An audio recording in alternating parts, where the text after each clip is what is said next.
Bihar BJP के एक बड़े नेता के मुताबिक पासवान समाज में पकड़ चिराग पासवान की ही मजबूत है। इसलिए बीजेपी के शीर्ष नेता इस बात को अच्छी तरह से समझ चुके हैं कि दिवंगत नेता रामविलास पासवान के बाद एलजेपी के असली नेता चिराग पासवान ही है।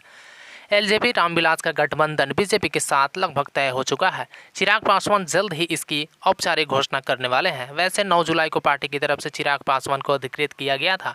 इसके बाद चिराग दिल्ली भी पहुंच चुके हैं। नेताओं से औपचारिक मुलाकात के बाद इस डील पर मुहर लगना तय माना जा रहा है। चिराग पासवान एनडीए में जाने को लेकर लगभग तैयार हो चुके हैं। जानकारी के मुताबिक 4 लोकसभा सीट और 1 राज्यसभा सीट के एवरेज में चिराग पासवान और बीजेपी के बीच सहमति लगभग बन चुकी है।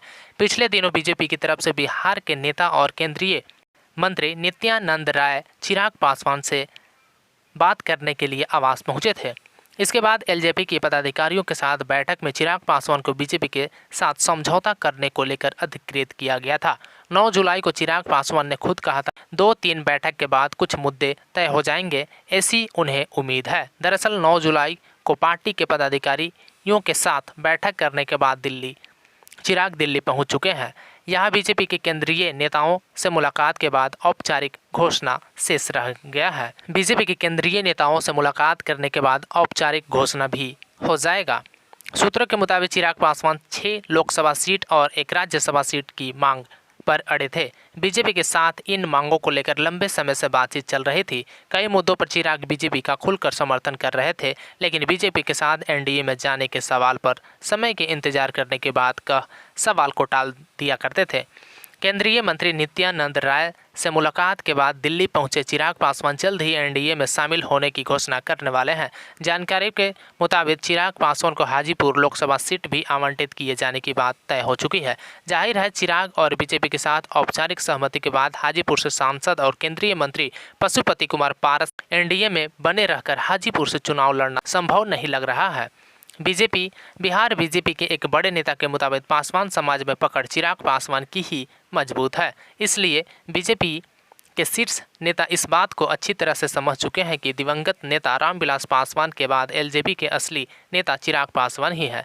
जाहिर है पशुपति कुमार पारस गुट के 5 सांसदों के साथ बीजेपी का समझौता किस तरह होगा, इसको लेकर तरह तरह के कयास लगाए जा रहे हैं।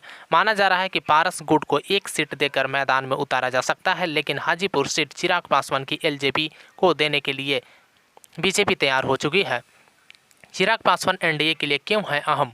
दरअसल एलजेपी रामविलास के बड़े नेता चिराग पासवान है, जो कि दिवंगत नेता रामविलास पासवान के सुपुत्र हैं। पासवान समाज में तकरीबन 5% मतदाताओं पर रामविलास पासवान के निधन के बाद चिराग की पकड़ मजबूत बताई जा रही है। बीजेपी महागठबंधन के जवाब में चिराग के साथ इन्हीं वजहों को समझौता चाह रही थी।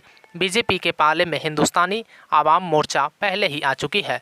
वहीं एलजेपी रामविलास के आ जाने के बाद दलित के 12 से 14% वोटों पर बीजेपी के पकड़ मजबूत होने का अनुमान लगाया जा रहा है। आरजेडी चिराग पासवान को अपने पाले में लाने का प्रयास कर रही थी, लेकिन चिराग का नीतीश कुमार के साथ खराब समीकरण महागठबंधन में उनके लिए मुश्किलें पैदा कर रहा था।